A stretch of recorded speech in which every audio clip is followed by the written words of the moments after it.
Kuna tofauti kati ya kumjua Mungu na kujua kuhusu Mungu. Kuna tofauti kati ya kumjua Mungu kwa njia ya kuwa na mahusiano naye na kumjua Mungu kwa njia ya kusoma na kupata maarifa kuhusu Mungu. Leo somo la pili tunakwenda kuangalia kichwa kina somo linalosema kumjua Mungu. Kumjua Mungu. Na tunasoma moja ya fungu la muhimu kwenye maandiko matakatifu. Yohana 17 mstari wa 3. Anasema, na uzima wa milele ndio huu. Na uzima wa milele ndio huu, wakujue wewe Mungu wa pekee wa kweli na Yesu Kristo uliyomtuma. Hebu tuombe kwanza. Baba, ninakushukuru kwa somo la muhimu kweli kwa ajili yangu na kwa ajili ya mtoto wako. Leo nataka tukujifunze wewe leo, ili tupate kujua namna bora ya kuwa na mahusiano na wewe. Ninakusihi Roho mwema ambaye ni bingwa na mtaalamu wa kufundisha mafunzo ya kiroho, na atangulie kila sentensi na utoka katika kinywa changu, ikawe na maana katika masikio ya mtoto wako na kumjenga kiroho, apate kusimama katika siku hizi za mwisho za hatari hadi utakapokuja, katika jina la Yesu, amen.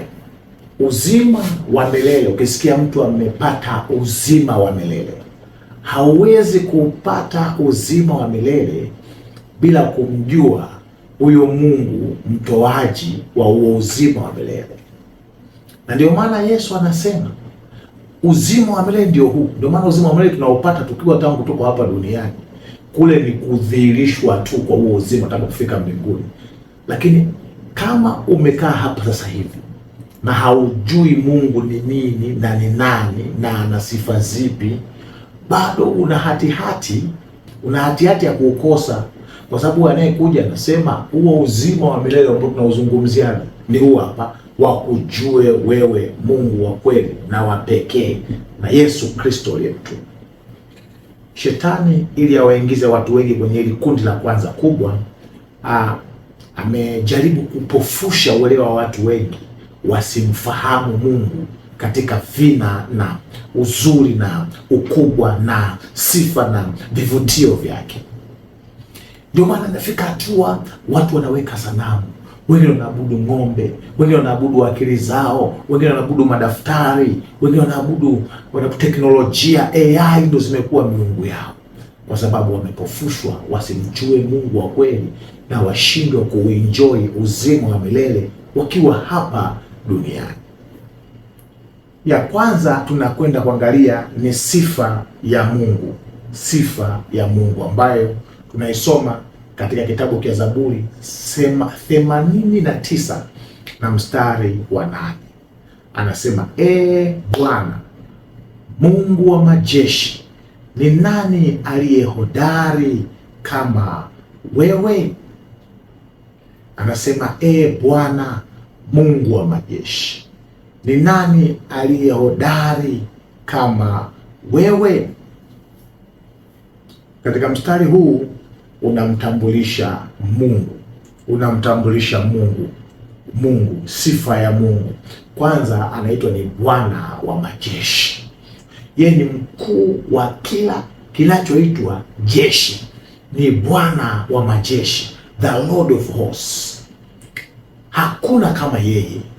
Kwa tunaposema umjue Mungu, unapaswa usifikia hatua ya kumlinganisha na kikosi chochote cha kijeshi cha kibinadamu au cha kiroho.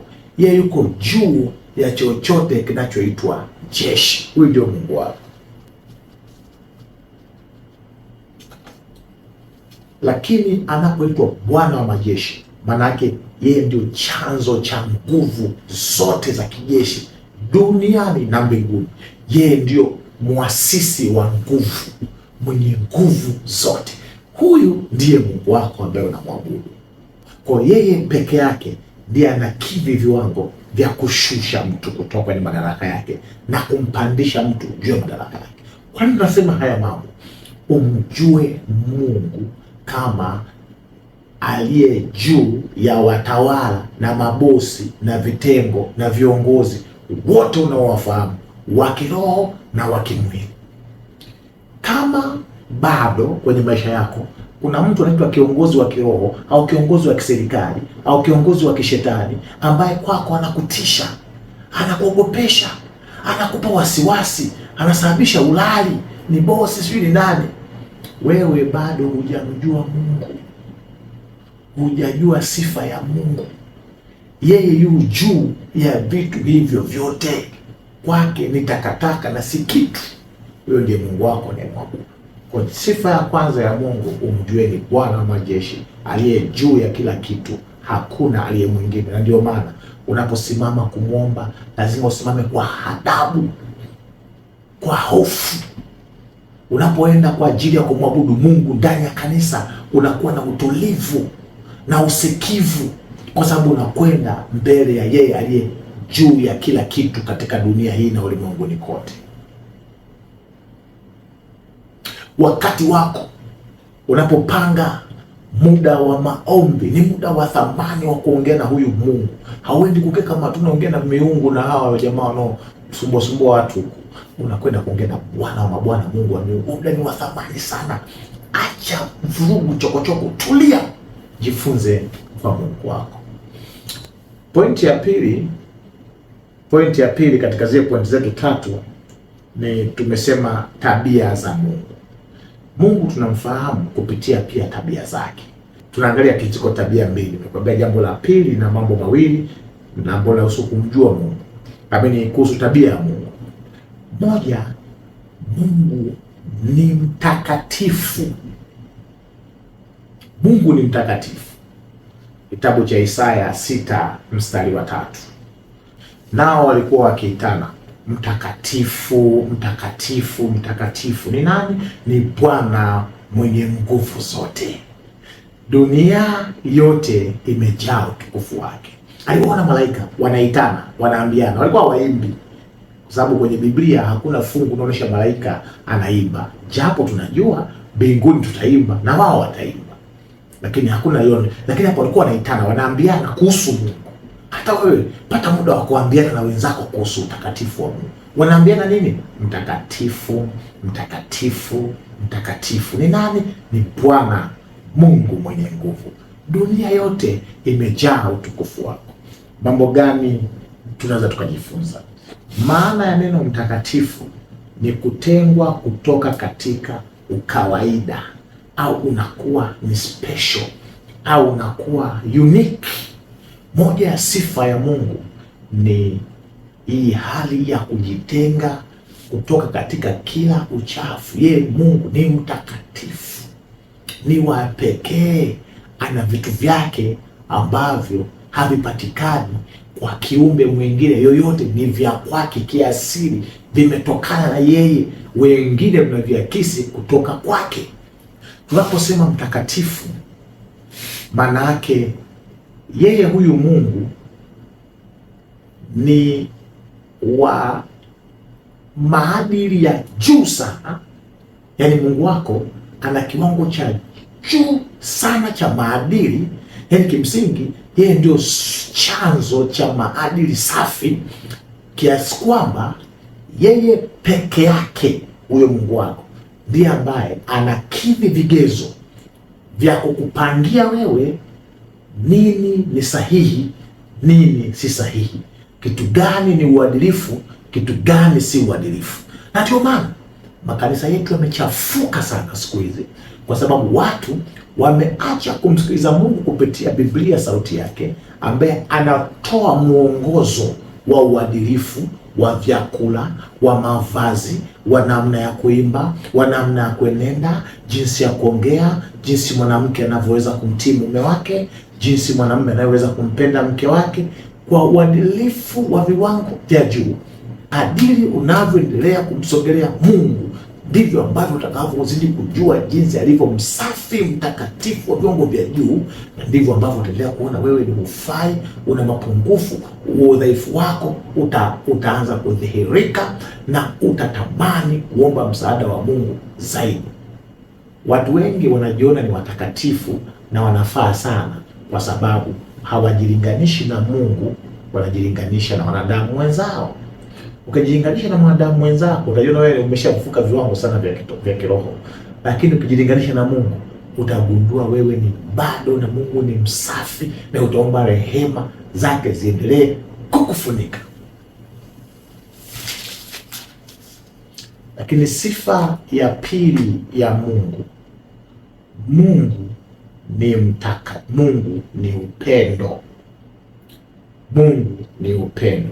Kitabu cha Yohana wa kwanza 4 mstari wa 16 anasema, na kwa hiyo tunajua na kumtegemea upendo, na kutegemea upendo ambao Mungu anao kwetu. Mungu ni upendo. Anayeishi katika upendo hukaa ndani ya Mungu, na Mungu hukaa ndani yake. Waraka wa kwanza wa Yohana 4 mstari wa 16. Mungu sio tu kwamba anao upendo, yaani yeye ndio huo upendo. Na Yesu anaposema, tazama anasimama mlangoni nabisha, atakayefungua mimi nitaingia ndani yake. Yesu anaposema kwamba mtu akinipenda akalishika neno langu, mimi na Baba tutakuja tukae, tuingie ndani yake, tukae ndani yake. Yesu anaposema mimi ni mzabibu na ninyi ni matawi, kaeni ndani yangu na mimi ndani yenu, ndipo mtakapozaa sana. Anamaanisha ya kwamba upendo si kitendo, upendo ni Mungu. Mungu akikaa ndani ya moyo wako, matokeo yake upendo wa kimungu ambao umeandikwa kitabu kile inaitwa agape love, ambayo kitabu cha Wakorintho wa kwanza nafikiri ni 13, anasema sifa zake tutaziona kwenye maisha yako. Upendo wa ubagui, upendo uvumilia, upendo uhesabu mabaya, hauna kijicho, upendo umenyoka hivi. Ni matokeo sio ya mtu kubatizwa, ni matokeo ya mtu ambaye ataruhusu huyo Mungu ambaye ni upendo akae ndani yake. Mungu ambaye ni upendo akikaa ndani yako, utaanza kuwapenda hata wasiopendeka. Kama upendi watu na bifu, unachukia watu na familia ujanja, bado kuna kitu bado hakijatosha. Waraka wa kwanza wa Yohana 4:19 anasema tunapenda kwa sababu alitupenda kwanza. Ukishajua jinsi Mungu alivyokupenda, utamruhusu akae ndani yako, na yeye atakupendesha katika mazingira ambayo hayawezekani. Ndio maana tunasema upendo wa Mungu watubidisha. Kipengele cha mwisho ambacho kina vipengele viwili kinasema kumjua Mungu. Kumjua Mungu. Katika kipengele cha kumjua Mungu, kipengele cha kwanza kinasema Mungu aliyefunuliwa katika uumbaji. Lazima tumjue Mungu aliyefunuliwa katika uumbaji. Kitabu cha Zaburi 19 na ule mstari wa kwanza anasema, mbingu za uhubiri utukufu wa Mungu, na anga zaitangaza kazi ya mikono yake. Kazi ya mikono yake. Anasema mbingu. Anaposema mbingu anamaanisha ili anga la dunia, lakini anaenda mbali zaidi mpaka mbele kabisa kule kwenye magalaxies, hiyo universe, ulimwengu wote. Ukiangalia anasema unatangaza. Watu wengi wamekuwa waovu, wachovu, na hadi watu wa dini, watu wa Mungu, kwa sababu wameacha kufunga safari kwenda kuangalia nature, uweza kusikia Mungu, vitu vya asili vikitangaza Mungu. Wamefunga safari kwenda New York, kwenda Dubai, kwenda Shanghai, kwenda Hong Kong, Guangzhou, ambako wanakwenda kuangalia kazi za mikono ya watu, kuangalia mabembea, Burj Khalifa, magorofa marefu, sijui bustani ya kutengenezwa plastiki, jangwa na nini. Hakuna utukufu wa Mungu mle. Hauwezi kusikia sauti ya Mungu inatangaza. Ni kazi za mikono, ni nzuri, lakini kazi za mikono. Hapa tunaambiwa mbingu na anga linaonyesha utukufu wa Mungu. Tenga muda katika ratiba zako. Nenda pikniki, nenda Serengeti, nenda Ngorongoro Kreta, nenda kaangalia chemichemi, pata nafasi, panda juu ya mlima, angalia lianga. Ndani ya moyo wako utasikia sauti ikiongea, cheni Mungu na kumtukuza, maana saa yake ya hukumu imefika. Msujudieni yeye aliyeziumba mbingu na nchi na chemchemi za bahari na kila kilichomo. Huyu ndio Mungu tunayejifunza habari zake. Kwa njia nyingine ya kumfahamu Mungu ni kwa njia ya kuangalia vitu vya asili. Na kashetani kajanja kamewachukua baadhi ya watu wameanza kuabudu asili. Anasema mnaga Mungu haya ndio maasili. Lakini ukiangalia kwa kina utamuona kuna fundi aliye nyuma ya hizo kazi ambazo haziwezi kuelezeka kwa lugha za kibinadamu. Lakini kitu kile cha msingi tumesema tunaangalia Mungu kupitia uumbaji. Kupitia uumbaji ukisoma Mwanzo 1:1, Bereshit bara Elohim Hashamahim. Hapo mwanzo Mungu anaitwa Elohim aliziumba mbingu na nchi. Hashamahim Aharetz. Ndio maana tufundishaga lugha hizi za kizamani. Anapenda ile fungu sana, mimi nimeniambukiza hiki kitu. Hapo mwanzo Mungu. Neno Mungu lililoandikwa hapo ni neno Elohim. Sasa tunasema tunataka tumjue Mungu. Anapotangaza kazi za uumbaji ambazo nimezielezea habari zake, anajitambulisha kama Elohim. Sasa Elohim maana yake ni nini? Kwanza Elohim ni wingi. Mungu amejiita kwa wingi. Haimaanishi yeye ni kama vijimiungu vidogo vidogo vingi. Wingi wa hapa kwanza unamaanisha ni wingi na ukubwa wa uwezo ulio ndani ya huyu Mungu. Hapo mwanzo, maana ni introduction hapo, ni utambulisho. Hapo mwanzo Mungu aliziumba mbingu na nchi. Hii Mungu ni Elohim, maana yake ni kwa wingi. Kwa Elohim ni muumbaji mwenye nguvu na uweza wote. Hakuna kilichobaki ambacho kiko nje ya uzio wa uweza wa Mungu, chenye uweza hata wa kuthubutu kulinganishwa kwa mbali na uweza wa Mungu. Kwa ni Mungu Elohim wingi, kwa maana ya power, uweza ule mkubwa. Wingi kwa maana ya majesty, utukufu na umaridadi na uzuri ulio ndani yake. Lakini Mungu anaitwa Elohim hapa mwanzo kwa sababu nasema ni Mungu ambaye ana uwezo wa kuleta mpangilio katikati ya mahali pasipopangiliwa na akatengeneza vitu kutoka pasipo na kitu. Ni Mungu peke yake ndiye ana uwezo wa kutengeneza chochote pasipo na chochote. Ndio Mungu ana uwezo wa kutengeneza kutoka kwenye chaos, hali isiyofahamika na kueleweka, akaiweka katika order. Anapofanya hizi kazi huwa anaitwaga Elohim. Kwenye maisha yako kuna vitu gani ambavyo unaona vimeparaganyika, haviko katika mpangilio mzuri, vimechafuka? Ndoa imechafuka, maisha yamechafuka, uchumi umechafuka. Elohim, Bwana mpangiliaji wa mambo, apangilie mambo yako katika siku hii leo kwa jina la Yesu. Lakini ni Mungu ambaye ana uwezo wa kuumba mahali pasio na kitu. Alipoumba hakuchukua rasilimali yoyote iliyomsaidia kuumba, alitamka na vitu vikawa. Nataka nikwambie, ikiwa kuna vitu kwenye maisha yako vimeanza kufa na kupoteza mwelekeo na vingine havipo kabisa, ikiwepo amani, ikiwepo utulivu, ikiwepo furaha, Mungu wa mbinguni Elohim aziumbe kwako katika jina la Yesu.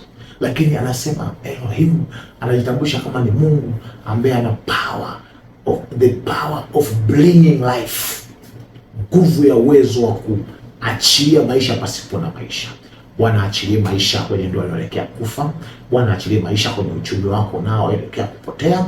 Bwana achilie uhai kwenye fahamu zako ambazo zinaelekea kufifia kila siku. Bwana achilie uhai kwenye eneo ambalo kwako unaona una uhitaji mkubwa kwa jina la Yesu.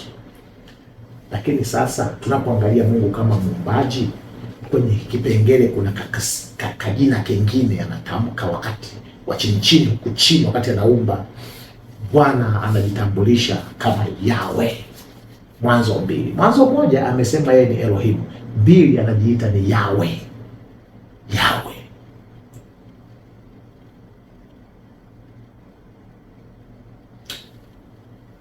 Bwana Mungu alipoumba dunia kwa ujumla alijiita Elohim, Mungu muumbaji mwenye uweza na nguvu zote.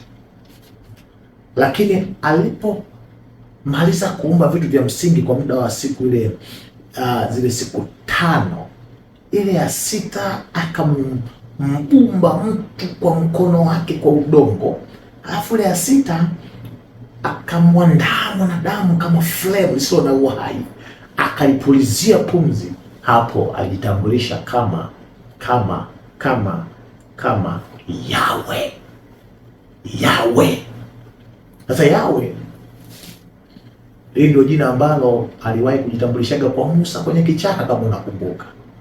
Wakiniuliza hivi, ni nani aliyekutuma kututoa huko kwenye mambo ya Farao huku yetu, wewe Musa, au umejituma mwenyewe au umechanganyikiwa blaza, unataka ukatupeleke ukatoe kafara? Akamwambia, nenda kawaambie I am who I am, mimi niko ambaye niko, ndiye nimewatuma. Nimetumwa na huyu niko ambaye niko kuwatoa huko Misri. Yahweh, jina ambalo wao wakalipa hadhi na thamani ya juu sana. Nataka niseme nini? Nataka niseme jina Yahweh maana yake ni Mungu ambaye anajihusisha sana na watu. Moja ya juhudi kubwa ya kaka jamaa kaadui ni kutaka kukusukuma mbali na Mungu, umuone tu kwako awe ni Elohim, Bwana muumbaji hivi mwenye nguvu, lakini yuko mbali sana. Wewe yuko mbinguni huko, kilomita ni uko maili, kilomita, light years of kilomita. Lakini ukweli ni kwamba Mungu wako pia jina lake anapofikia hatua ya kudili na mtu huwa anajiita Yahweh. Yahweh. Maana ya Yahweh ni mimi niko, manake Mungu aliye karibu na watu, Mungu aliye karibu na mwanadamu. Ukisikia kuhusu Bwana Mungu wako, ni Mungu ambaye yuko karibu na wewe isivyo kawaida.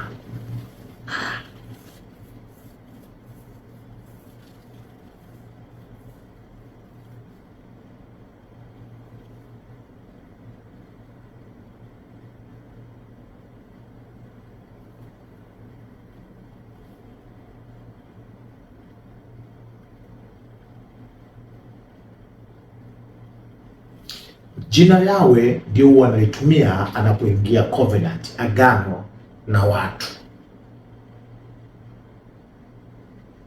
Kwa utagundua ni Mungu ambaye ni Mwokozi binafsi. Lakini kipengele cha mwisho ni Mungu anayefunuliwa katika Yesu. Ni Mungu anayefunuliwa katika Yesu. Kitabu cha Yohana 1:18 anasema, hakuna mtu aliyemwona Mungu wakati wowote. Mwana pekee aliye kifuani mwa Baba amemtangaza. Hakuna mtu aliyemwona Mungu wakati wowote. Mwana pekee aliye kifuani mwa Baba amemtangaza. Kumbuka tumesema pale juu, na uzima wa milele ndio huu, wakujue wewe Mungu pekee wa kweli na Yesu Kristo uliyemtuma. Hakuna namna ukafahamu kuhusu Mungu bila kupitia Yesu Kristo.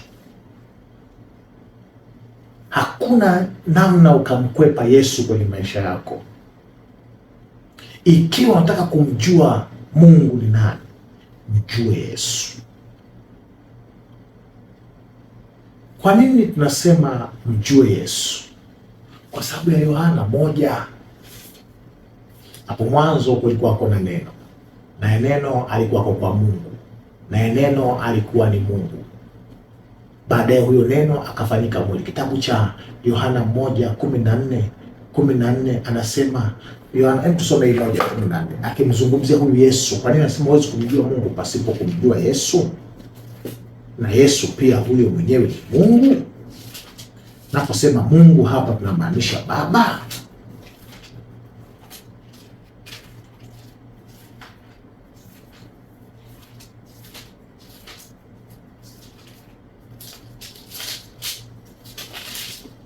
Moja 14 Yohana anasema, naye neno alifanyika mwili akakaa kwetu,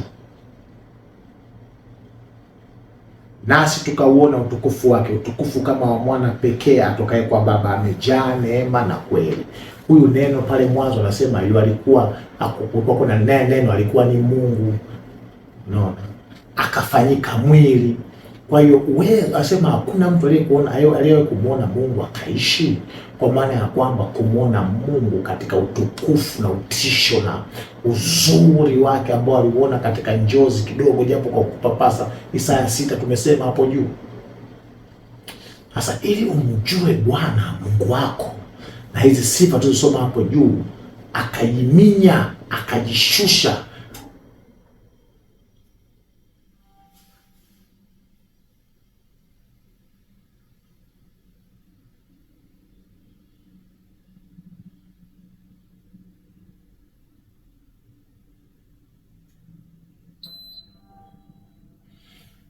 akavaa namna ya wanadamu, nasi tulipomwona tukamwona kama mwana pekee wa Mungu.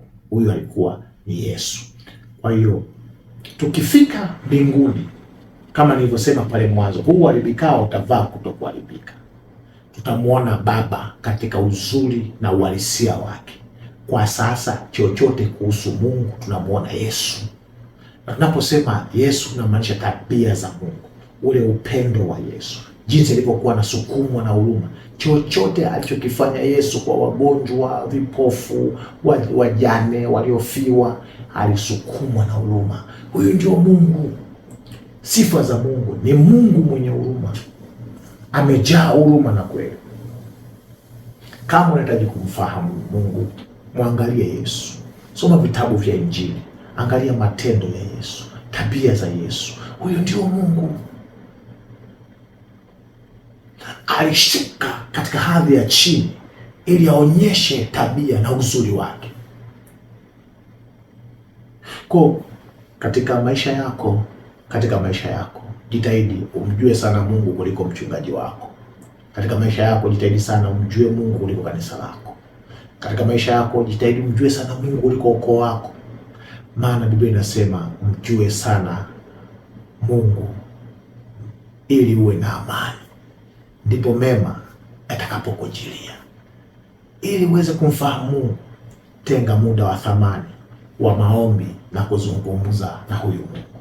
Ili uweze kumjua Mungu, tenga muda wa thamani wa kusikiliza sauti yake kutoka katika maandiko matakatifu.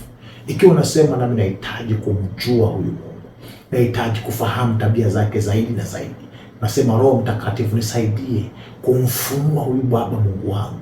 Lakini nasema nataka ukaribu sana wa huyu I am who I am. Mimi niko, nataka awe pamoja nami. Nikiwa katika huzuni, Mungu awe ni mimi niko wangu. Nikiwa katika furaha, Mungu awe pamoja na mimi. Na anasema Yesu anaitwa Emmanuel, Mungu pamoja na wanadamu. 1:23 kitabu cha Mathayo. Yuko karibu na wewe kuliko kawaida. Ikiwa unasema nahitaji Mungu aweze kuwa karibu nami, Bwana awe karibu nawe siku zote za maisha yako, katika jina la Yesu, amen. Baba, nakushukuru kwa mambo haya makubwa matano. Wewe ni Mungu mwenye nguvu, Mungu mzuri, mwenye utukufu na uweza usio wa kawaida. Mtoto wako amesikia hizi habari njema, anatamani kukufahamu zaidi, anatamani kujua sifa zako zaidi, anatamani kujua tabia zako zaidi. Jifunue kwake katika siku ya leo, jifunue kwake kwa namna isiyo ya kawaida, katika jina la Yesu, amen.